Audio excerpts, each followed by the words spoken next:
Good morning, everyone. Hey, you know what today is, don't you? Coffee Shop Thursday. Grab your coffee cup or your travel mug, whichever, and get yourself caffeinated. My good friend Scott, he was talking about that this past Sunday on his little video clip, getting all caffeinated. Good job, Scott. Keeps us all going. And it should keep us going right through this. The scriptures that we have today, our Newer Testament reading is from the Gospel of John. In fact, all of our readings are from the Newer Testament. So, hey, but the Gospel reading, let's put it that way, is from John, the 14th chapter. And it's part of a very long discourse by Jesus. It's often called his farewell address, but it's got a lot of stuff packed in there.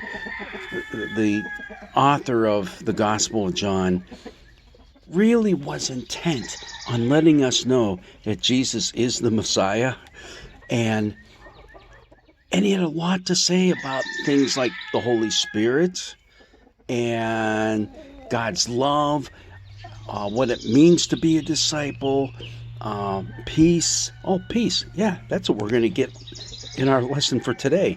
You see, what has just happened is this is the Last Supper. The setting is the Last Supper. It's not the same as in the other Gospels. We've already talked about that. This Last Supper doesn't really have communion in it, or does it? Because it talks about Jesus giving Judas the bread, and after Judas took it, he bolts out of there to go betray Jesus. We have that happening. We have Peter talking to Jesus, and Jesus said, Peter, kind of looking at him, I bet there's a tear coming out of Jesus' eye. I just don't want to really say this, but you're going to deny me 3 times. No, yes, 3 times. Okay, so you have that going on. So it's a very tense time. The atmosphere is very heavy. We all go through those times. I think all of Western New York and a great deal of our country is going through that right now with these mass shootings that went on all over the place this past weekend, but especially up here in Buffalo where 10 people were gunned down in a grocery store, of all places. Think of all the places where there were mass shootings this past weekend. Grocery store, a flea market, a church in California. Come on.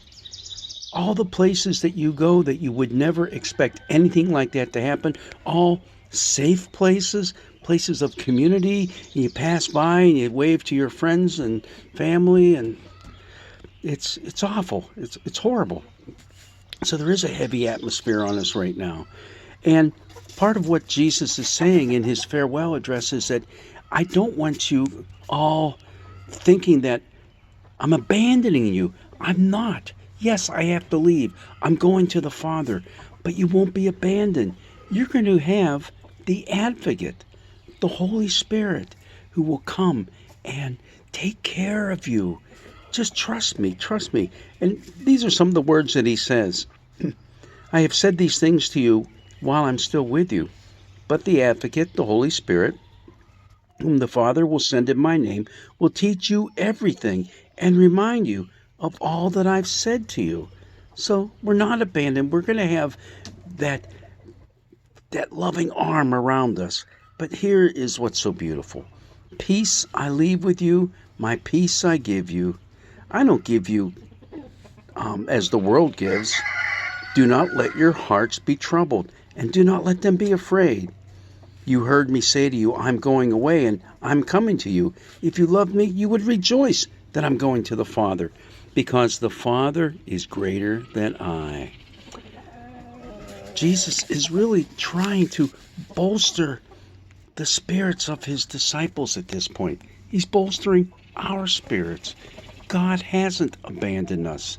In fact, that's what the whole message of the book of Revelation that we've been talking about in our church services the last couple of weeks is all about. God hasn't left us. Things are bad. Things are awful.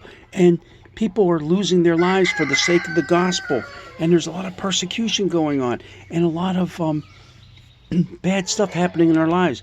But God is there with us. And in the end, God is victorious. And the greatest enemy that he defeats is death. All right. So peace I leave with you, but not as the world gives. Now, there's a couple things this could mean. I'm just wondering if all of you here drinking your coffee with me right now have any idea of what that might be. Let me take a sip, okay? Yep. Okay. We often think of peace as just simply being the absence of any conflict or bad stuff that happens. Oh, I'm at peace. Well, yeah, it's that, but it's more than that.